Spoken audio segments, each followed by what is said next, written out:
تفتكر ليه مفيش يوم عالمي للراجل؟ لأن الأم هي اللي تعبت وولدت وخلفت. مش عارف انا لسه رخمه كده ليه. يوم المرأة هي ما بتعملش حاجة أصلا. أنا عايز أتكلم في الأتوبيس أهم، ولا مرأة ولا خرا. مفيش حقوق أصلا للراجل. الأم هي اللي مربيانا ومخلفانا. خلصنا. ايه تاني؟ لان الراجل المفروض الايام كلها بتاعته اصلا. الست بيبقى عليها اعباء برضه، بس مش ظاهره، فعشان كده هم بيعملوا لها يوم للتكريم يعني. المرأة بتبقى أهم في المجتمع، حمالة أسية وبتاع رائد الفصل. ليه في يوم عالمي للمرأة ومفيش يوم عالمي للراجل؟ غير السؤال. غير السؤال. انت رائد؟ انت امين شرطة. المرأة بتساهم في حاجات كتير والراجل بس بيشتغل يعني. بس بيشتغل بس. ليه في يوم للمرأة ومفيش يوم للراجل؟ مزاجهم كده. يعني الراجل ده مش بيتعب برضه ومش بيشقى؟ بيتعب. وبيشقى؟ بيشقى. وبيتعب؟ بيشقى. شغل يعني الحسواقة وكده. يعني هم بيقعدوا يعيطوا ويتحسوكوا فعملوا لهم يوم. احنا لينا حقوق، في حريه عندنا. عايزين حقوق للراجل، عايزين حقوقنا كرجاله. كراجل معاك حريه اللي انت بتطلع تخش، دي ست في بيت فالمفروض تتكرم. اولاد مدرسه كل حاجه تمام ماشي. ليه حقوق الراجل مهدره في مصر؟ تمام فهمت. بص من هنا على طول كده، هل الراجل ده مش قد المقام؟ الراجل ده مش قد المقام في كل العصور. حضرتك في 7 أب وواتساب.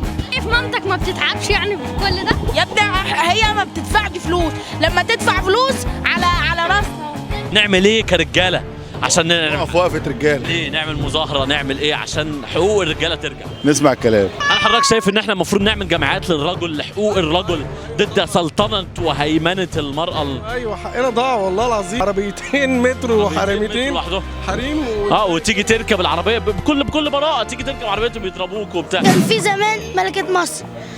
طب ما كان في توت عنخ امون ملك مصر. بس نفرتيتي كانت بتعمل أكتر من توت عنخ آمون. انت مهتم بنفرتيتي كده ليه؟ علشان نفرتيتي هي اللي أمرت ببناء الأهرام.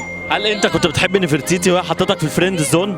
لا، الست هي كل الحقوق وما ينفعش. ادي الفيمينيست العصر اهو، فيمينيست المستقبل. وهو فاكر بقى الحقوق اللي هو بقى يقعد يضرب في الست ويجعر ويخليها هي تشتغل وهو يقعد في البيت. في الشارع عادي في الدقي، مش على مسرح او حاجه. ما انا عارفه. أمك ثم أمك ثم أمك ثم أمك ثم أبوك.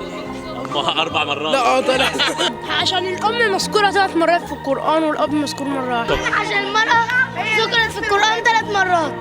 برضه في القرآن؟ والله ما في القرآن يا ابني. الجنة تحت أقدام الأمهات. يا جدعان ده مش قرآن، ده حديث يا جدعان. في ليه يوم عالمي للمرأة ومفيش يوم عالمي للراجل؟ لأن ربنا قال يوم عالمي للمرأة ومفيش يوم عالمي للراجل. طب ما أنا هيقول لي بقى الأم ومش الأم، أنا بتكلم في المرأة ما بتكلمش في الأم. يلا حبيبي، يلا يا بابا. لا السؤال أنا بحسبه الأم. لا أنت مش هترد يعني على المرأة. عشان الأم هي الأم اللي مخلفاكم يا عم مربياكم. ده يوم للمرأة مش يوم للأم. ماما حبيبتي يا أحسن أم، دايما شايلة عني الهم. هو أنت مش اللي كنت في ذا فويس باين؟ إيه؟ لا ما علينا. عشان الأم. يا عم مش يوم للمرأة، ما تجننيش. تحب توجه كلمة للمرأة؟ عيد مرأة سعيد. مرة كنت بحجز بنت ادتني على وشي. هتجيب هدية ايه لمامتك؟ طرحة وبرفان.